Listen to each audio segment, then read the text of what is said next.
네, 행복한 경기도를 위해 다양한 이슈와 현안을 들여다보는 민생 돋보기. 오늘 여러분과 함께할 주제는 최근 들어 국민들이 가장 많은 관심을 갖고 있는 분야죠. 바로 부동산 정책에 대해서 좀 이야기를 나눠볼까 합니다. 정부의 잇따른 규제 대책과 공급 대책에 혼란스러워진 부동산 시장. 이에 경기도는 지난 7월 경기도 부동산 주요 대책을 발표하면서 경기도형 기본주택에 대한 청사진을 제시했다. 주택 공급 확대와 시장의 안정성을 위해 다양한 대안을 고민하고 있는 경기도. 앞으로 경기도의 부동산 정책과 주거 안정 대책은 무엇인지 자세히 이야기를 나눠보자.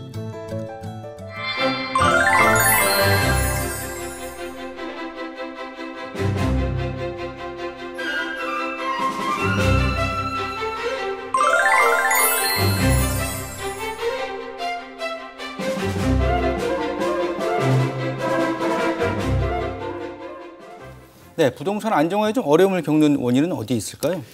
저는 기본적으로 이번 일련의 과정들을 보면서 결국 또다시 그 공급론자들의 의지대로 가고 있다라는 생각을 하게 되었습니다.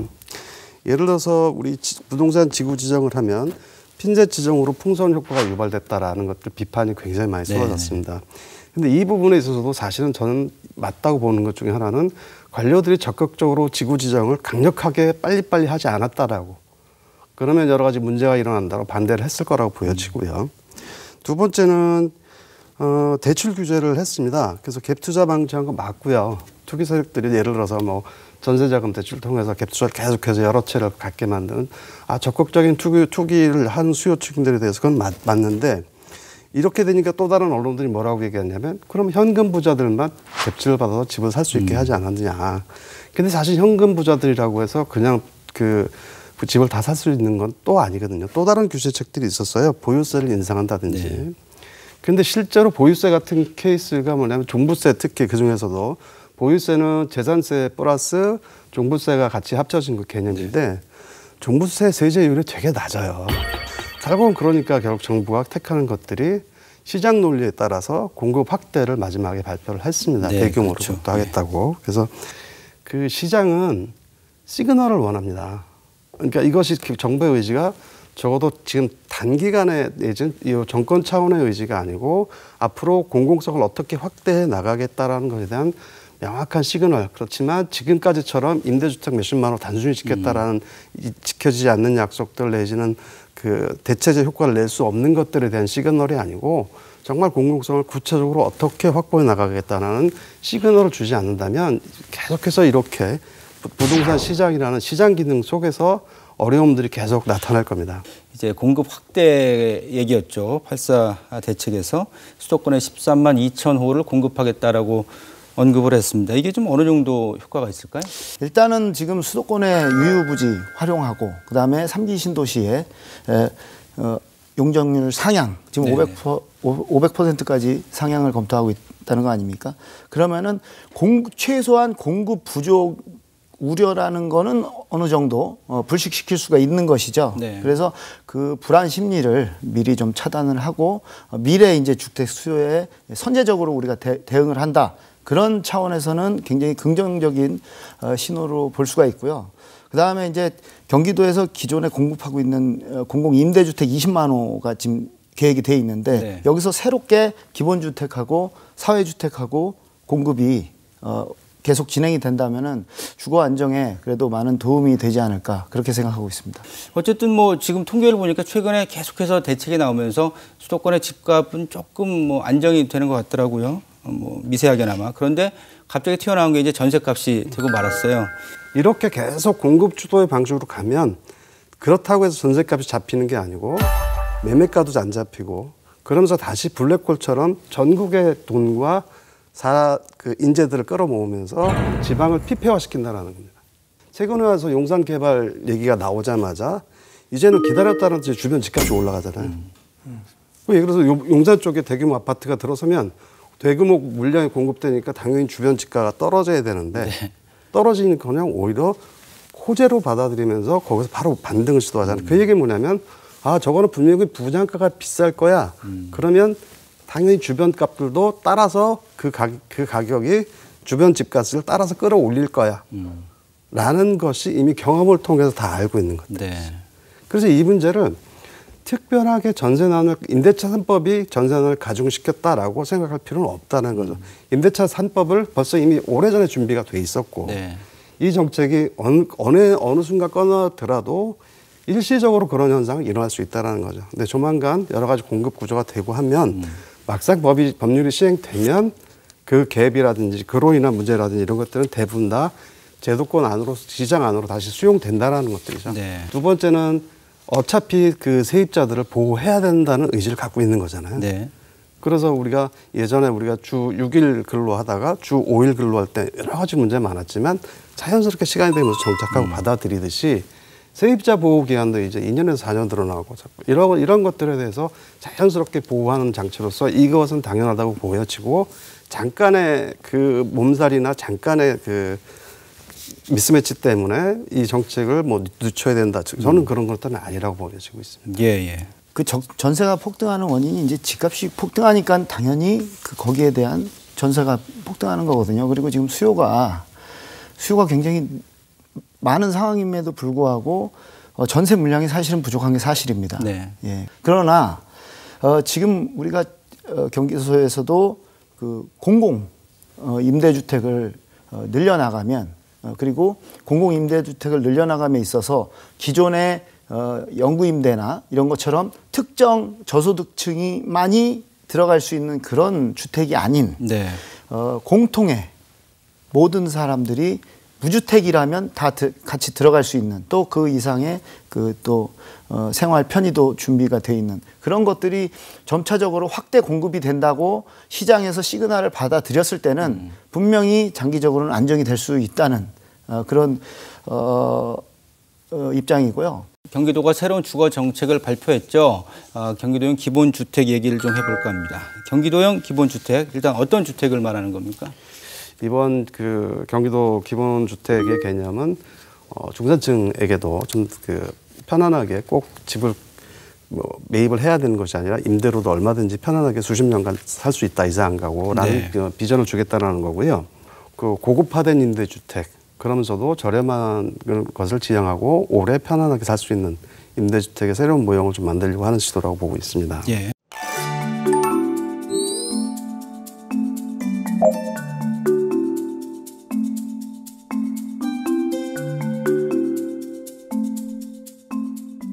정책 의도, 배경 일단 좀 더 깊이 들여다 보도록 하겠습니다. 네.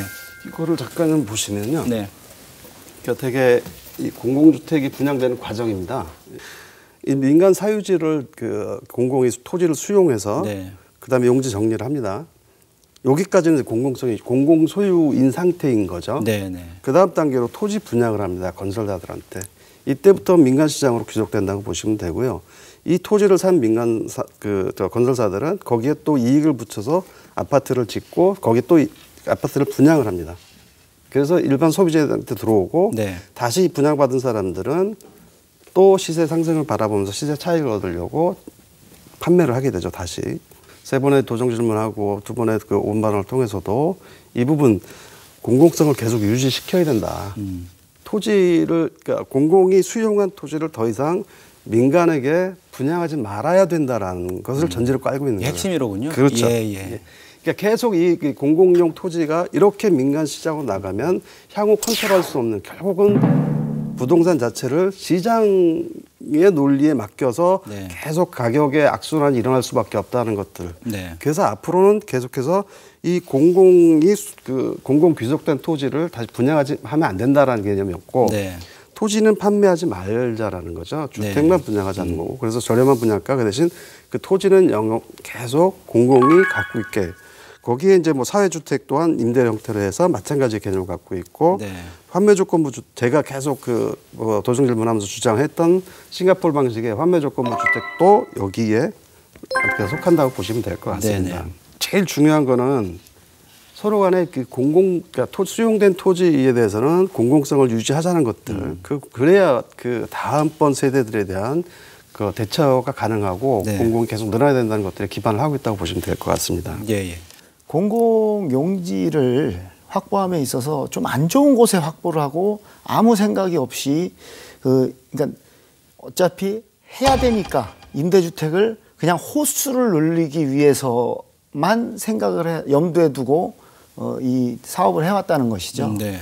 근데 이 3기 신도시 같은 경우에는 지금 이재명 지사도 얼마 전에 말씀을 하셨지만은 가장 좋은 곳에 역세권 가장 편리하고 살기 좋은 곳에 임대주택을 50% 이상 물량이니까 50% 3기 신도시의 50%를 기본주택형으로 가겠다는 얘기죠. 그렇습니다. 예. 그리고 거기에다 이제 용적률도 좀 완화를 해서 네. 한 500% 정도 지금 예상을 한다고 하는데 이렇게 되면 이 주변에 있는 민간 일반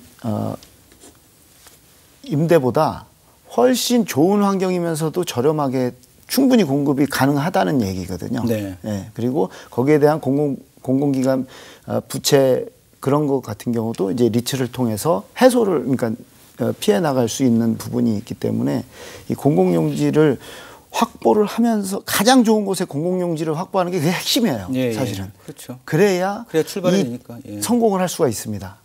그리고 지금 예를 들면 이제 교산신도시 같은 거를 예를 든다 그러면 지금 9만 세대 정도가 이제 공급이 예상이 돼 있는데 그렇게 되면은 이 기준에 따르면 한 4만 5천 세대 정도를 이제 아주 좋은 자리에다 놓겠다. 충분히 가능한 얘기예요. 아주 정확하게 현실적인 얘기고 이런 면에 있어서 지금 현재 이제 4인 기준에서 한 60만 원 정도의 이제 예상 임대료가 나오고 그다음에 이게 이제 임대 보증금이 이제 100배로 돼 있는데요. 요게 이제 100배 하니까 뭔가 굉장히 큰 금액인 것 같은데 60만 원이면은 6천만 원이라는 6천만 원인 겁니다. 네, 보증금이 그러니까 그런 개념이죠. 보증금의 6천에 월세 60만 원이라 그러면 충분히 4인 가족이 큰 부담 없이 살 수 있는 생활에 어떤 불안감을 걱정 안 하고 살 수 있는 그런 금액이 아닌가 저는 그렇게 생각합니다. 지금은 이런데 과연 뭐 몇 년에 한 번씩 그렇죠. 화폐 가치에 따라서 물가 상승을 어떻게 책정해서 어떤 기준으로 몇 년이 지났을 때 올라가느냐 그거를 뭐 자연스럽게 받아들일 수 있느냐 이런 문제가 되거든요. 소유자 입장에서 보면. 제가 봤을 때는요 그런 부분은 지금 현재는 이제 아시다시피 이제 개인 임대주택이나 민간 임대주택 같은 경우에 2년에 한 번씩 4년에 한 번씩 올려서 이 주거 안정성을 떨어뜨리는 거 아니겠습니까? 네네. 그러면 그렇다고 한다면 그런 인상을 함에 있어서 어차피 불가피할 겁니다. 네. 30년 내내 계속 그렇죠. 이 가격이라고 한다면 예. 여러 가지 문제가 또 다른 문제가 발생할 수 있는데 제가 좀 지금 이현욱 사장님 좀 보고 계신지 모르겠지만 제안을 좀 드리면 네. 거기 이제 입주민들 그리고 우리 사업자 그리고 우리 경기도 이렇게 해서 그렇게 협의체를 좀 만들어서 거기서 이제 임대료를 책정을 했으면 하는 그런 방법이 가장 좋지 않을까. 그 공공기관에서 무조건 이렇게 그렇죠. 저기를 예. 컨트롤하는 것보다는 그렇게 하면 되지 않을까라는 그런. 저도 이 부분은 결국 임대차 보호법을 따라가지 않을까 싶어요. 예. 일단 뭐 그게 가장 무난한 방법이긴 한데 예. 어쨌든 이게 지금 경기도형 기본주택이 원가를 보전하는 방식이 되고 그다음에 쭉 얘기가 나왔는데 이제 토지 임대부 주택 방식입니다. 장기 30년이면서 두 가지가 이제 혼합된 형식인데 지금 경기도형 기본주택의 그 물량은 예상 물량은 일단 3기 신도시의 50%가 그 50%가 경기도형 기본주택의 현재 예상 물량이라고 생각하면 되나요? 아닙니다. 아닌가요? 그러니까 추가로 더 있어요? 3기 신도시 중에 네. 경기도시공사가 배정받은 물량 아하. 대개 이제 30%짜리도 있고 뭐 한 40%, 45% 이런 경우도 있거든요. 네네. 그러니까 지역에 따라 조금씩 틀린데 물론 예. 그 경기도시공사가 배정받은 물량의 50%가량을 이제 이걸로 좀 기본 주택으로 공급을 하겠다 이런 입장이라고 보시면 될 것 같아요. 기본주택 공급에 대해서 사실은 적지 않은 분들이 좀 걱정하는 게 이러면은 이제 뭐 3기 신도시에도 이렇게 많이 배정을 하면 일반 분양 물량이 줄어들지 않을까? 뭐 이런 우려의 목소리가 좀 있어요. 요거에 대해서는 어떻게 말씀해 주시겠어요? 그거는 사실은 이제 그 쉽게 말하면 예를 들어서 네. 그 분양물 그 일반 그 이렇게 기본주택 물량에 대해서 줄었을 때 그 자기 먹거리가 적어지는 거 아니냐라는 개념이 있을 수도 있고요. 또 하나는 이제 또 뭐 그러면 그걸 실패했을 때 어떻게 할 거냐라는 이제 두 가지 형태의 좀 복선을 깐 그런 질문들이 많이 나오는 거죠. 네. 외면했을 때 오히려 그 1차 분양 수요들만 없애버리는 거 아니냐라는 것들. 네. 그래서 지금 사실은 저 같은 경우도 이걸 다시 한번 보여드리면, 그러니까 똑같이 토지의 공공성을 다 유지하겠다라는 제도들입니다. 그러니까 경기도 기본주택도 그렇고, 토지 임대형 분양주택도 그렇고, 사회주택도, 환매조건부주택도. 네. 근데 실제로 저희가 그 노무현 정권 말기에 그 토지 임대형 분양주택과 환매조건부 주택을 실험적으로 한 사례가 있습니다. 네네. 그런데 그때 실험적으로 아주 소규모로 했었어요. 그러니까 환매조건부 주택 같은 경우는 시흥 쪽에다 한 단지 정도 당연히 실패했죠. 제가 말씀드리고 싶은 건 뭐냐면 이게 정책 의지가 굉장히 중요한데 소규모로 가면 이것을 소규모 실험으로 가면 굉장히 실패할 확률이 높습니다. 네.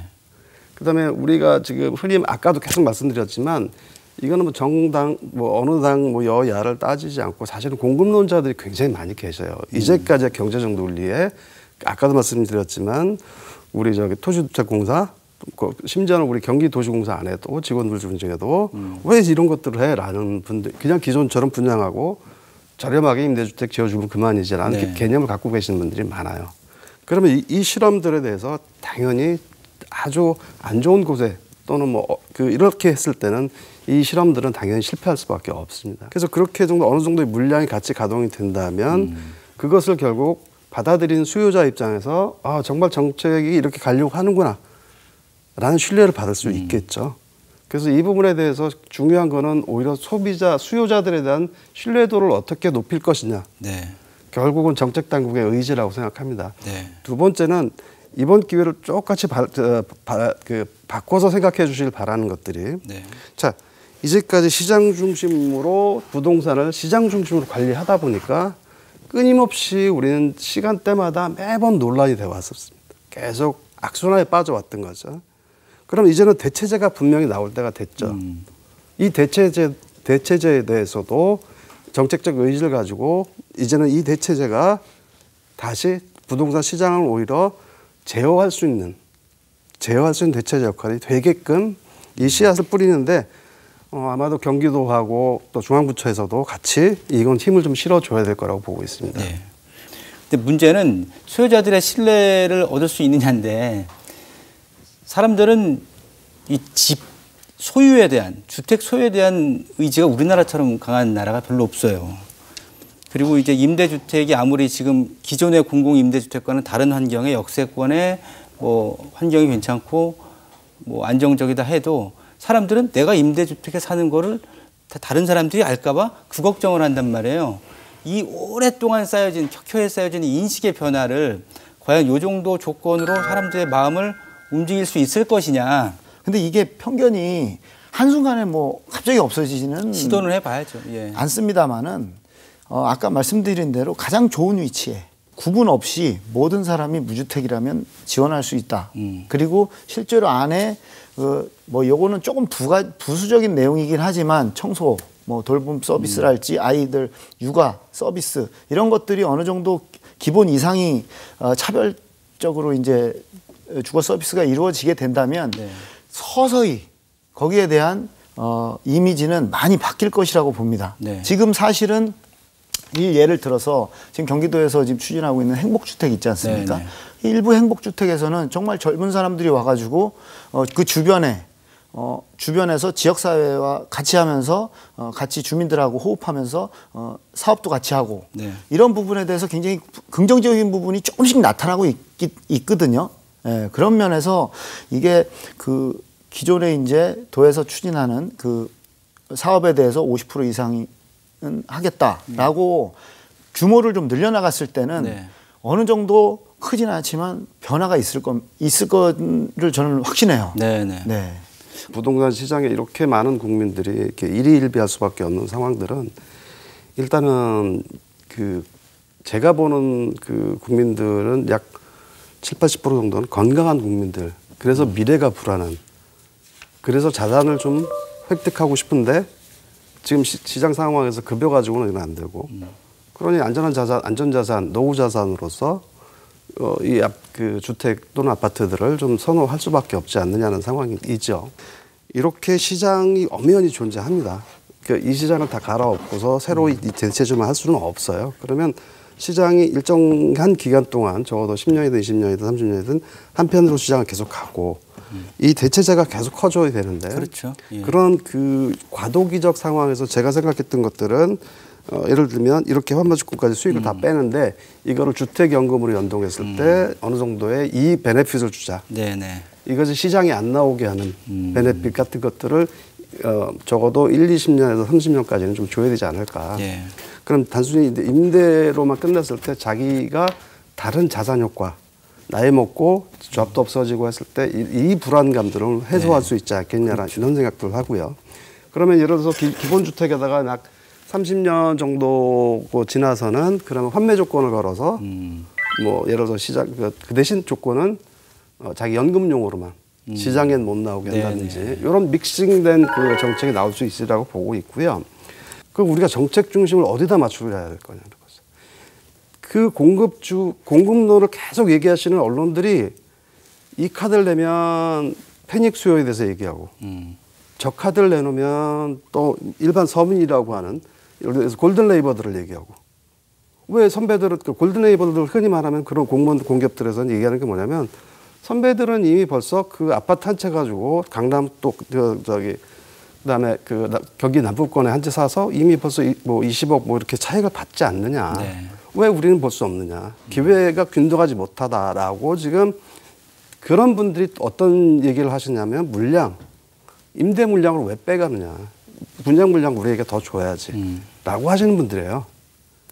그러니까 잘 보시면 입장이 다르죠. 내가 어디 서 있느냐에 따라서. 그렇죠. 예. 그러면 정책의 관점은 어디에 둬야 될 거냐는 거죠. 똑같이 국민이란 표현 써서는 이제는 안 된다라고 저는 얘기하는 거고. 예. 그러면 예를 들어서 전문 투기 수요하고 이 골든레이버들의 그 투자 수요를 어떻게 구분해낼 것인가를 생각해 보시고 우리의 정책의 중심은 그러면 어느 쪽에 갈 거냐가 명확하게 뭐 정당이 됐든 아니면 그 정책 위반자의 그 철학이 됐든 그 정책 목표가 정해져야 된다라는 것들이죠. 네네. 네, 사실 인구가 지금 경기도에 많이 유입이 돼서 1370만 이런 얘기합니다. 이제 서울은 자꾸 인구가 줄고 있고 경기도가 확대가 되고 있는데 그만큼 경기도의 부동산 정책이 상당히 큰 비중을 차지한다고 볼 수가 있겠습니다. 여러 가지 말씀해 주셨습니다만 좀 종합적인 제언을 끝으로 한 말씀 부탁드리겠습니다. 국민들께 좀 당부를 좀 드리고 싶은 게 우리 도민들이나 이분들께 좀 당부를 드리고 싶은 게 아까도 말씀드렸지만 대다수의 그 도민들 같은 경우들은 그야말로 이재명 지사가 말씀하셨던 대로 공포 수요를 갖고 있고 뭐가 어떻게 들어가는지 굉장히 막 나도 빨리 저 차에 타야 되는 거 아니냐라는 불안감들을 갖고 계세요. 그런데 그 불안감 제가 보기에는 굉장히 조금만 기다리셔도 다양한 형태로 해소될 방법들이 많이 지금 제한이 돼 있고요. 이미 점진적으로 시장의 몫을 좀 공공영역을 그래서 공공영역을 키워 가자는 거니 그래서 대한민국이라는 공동체를 좀 살리자는 것이니 좀 거기에 같이 동의하시고 동참해 주시면 좋겠다는 말씀을 드리고 싶습니다. 네. 자, 김진애 의원께서는 어떤 제안해 주시겠어요? 지금 집은 하나만 갖는 것이다 라는 것에 대한 좀 인식을 좀 해야 되겠고요. 그다음에 이제 경기도에서 이번에 이제 무주택자들한테 이제 장기 임대주택, 그다음에 경기도형 기본주택 이런 것들이 아주 일관되게 꾸준히 실행이 되고 차근차근 진행이 되고 있습니다. 네. 그렇기 때문에 지금이라도 조금 이러다 말겠지 하는 그런 마음을 약간 버리시고 도나 국가에서 운영하는 부동산 정책에 신뢰를 가지고 믿고 봐주셨으면 그러면 이제 부동산 투기를 근절하고 우리 경기도의회하고 경기도에서 도민 삶의 질 향상에 대해서 최선을 다해서 노력을 하도록 하겠습니다. 네. 이제는 좀 부동산 신경 안 쓰고 다양한 삶의 가치에서 행복을 찾을 수 있는 그런 좀 대한민국 사회가 됐으면 좋겠다라는 생각을 해봅니다. 부동산이 꾸민 나라가 돼서는 안 되지 않겠습니까? 네. 오늘 두 분과 여기서 인사 나누겠습니다. 고맙습니다. 감사합니다. 고맙습니다.